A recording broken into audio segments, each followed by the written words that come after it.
కలియుగము 5000 ఏళ్ళైనాక ధర్మము నాశనమైపోతుందమ్మా సల్ల కంటే కూడా కళ్ళు గొప్పదంటూ తాగేటి జనులే పెరిగిపోతారమ్మా దేవుడే లేడాను నాస్తికవాదులు దేశ దేశాన ఎక్కువైతారమ్మా నిజమైన భక్తులే తగ్గిపోతారమ్మా కపటదారులే పెరిగిపోతారమ్మా ఓ తల్లి అచ్చమ్మ నా తల్లి అచ్చమ్మ కాల జ్ఞానాన్ని చెబుతున్న వినవమ్మా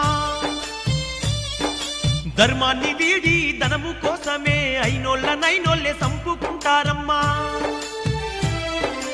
అమావాస నాడు ఆకాశంలో నిండు సందామామ కనిపిస్తదమ్మా